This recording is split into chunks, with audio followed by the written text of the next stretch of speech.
रथ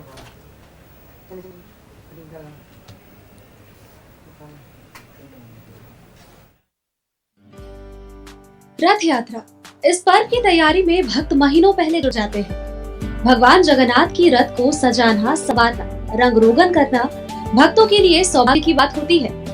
यह ऐसा पर्व है जिसमें भगवान जगन्नाथ खुद चलकर जनता के बीच आते हैं और उनके सुख और दुख में सहभागी होते हैं। सब मनीषा मोर प्रजा, सब मनुष्य मेरी प्रजा है, ये उनके उद्गार है।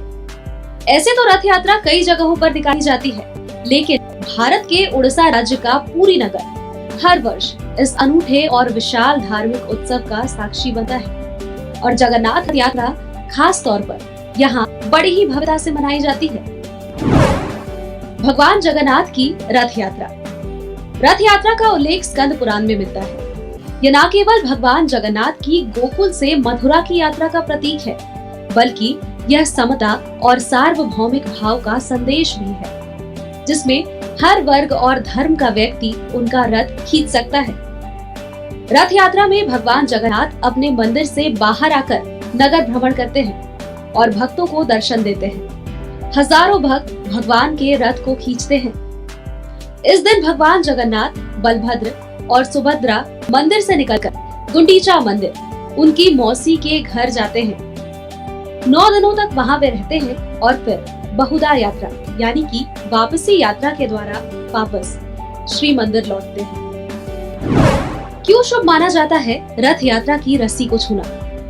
भगवान जगन्नाथ को भगवान विष्णु का एक रूप माना जाता है, जो कलयुग के देवता है। ऐसी मान्यता है कि रथ यात्रा के दौरान भगवान स्वयं अपने भक्तों के बीच आते हैं और उन्हें दर्शन देते हैं।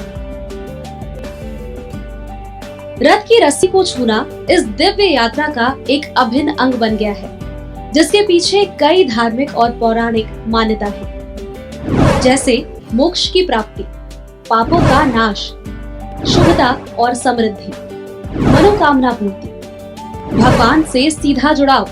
और यही वजह है कि रथ यात्रा में रथ को छूना शुभ माना जाता है। प्रभु के रथ में इस्तेमाल की गई लकड़ियां।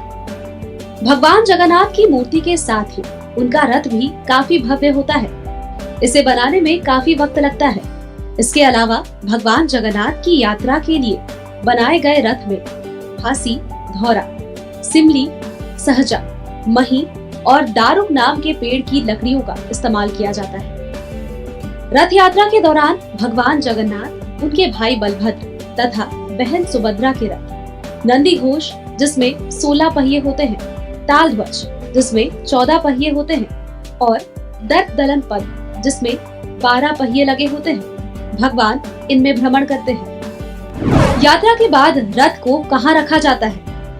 भगवान जगन्नाथ की रथ यात्रा पूरी होने के बाद रथों को संभाल कर रख दिया जाता है। इसके साथ ही इसकी लकड़ियों का इस्तेमाल अच्छे कामों में किया जाता है। रथ की कुछ लकड़ियों को भगवान जगन्नाथ की मंदिर की रसोई में प्रसाद बनाने के लिए भी इस्तेमाल किया जाता है। Bureau report, news 11 Bharat.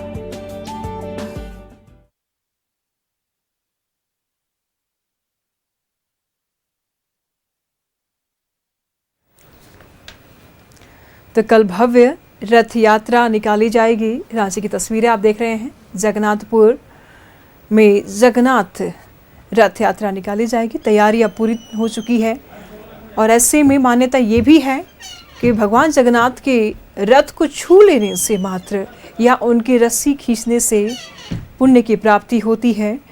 और कल मंदिर से निकल करके भगवान जगन्नाथ, सुभद्रा और बलभद्र अपने भक्तों को दर्शन देंगे। जगन्नाथ मंदिर में झंडा भी लगाया गया है। जय जगन्नाथ की गूंज होगी। पूरा वातावरण जगन्नाथमय हो जाएगा और इस बीच भगवान जगन्नाथ अपने भक्तों को दर्शन देंगे और यात्रा में इस रथ को खींचने के लिए तकरीबन 1000 से अधिक लोग रथ को खींचेंगे। हजारों श्रद्धालुओं की भीड़ लगती है। अगर व्यवस्था की बात कर लिया जाए, सुरक्षा व्यवस्था की बात कर लिया जाए तो तैयारी पूरी है। तस्वीरें आप साफ तौर पर देख पा रहे हैं। कल अब भव्य रथ यात्रा निकलेगी। सबकी निगाहें रथ यात्रा पे होगी। पूरा मेला परिसर पूरी तरीके से सज धज कर तैयार है। गुलजार हैं। माता सुभद्रा रथ पर सवार होंगी और भाई बलभद्र भी रथ पर सवार होंगे, भगवान जगन्नाथ भी रथ पर सवार होंगे और तीनों देवी देवता अपने भक्तों को दर्शन देंगे। दर्शन भक्तों को मिलेगी और इससे भक्त अपने आप को कृतार्थ नजर आएंगे।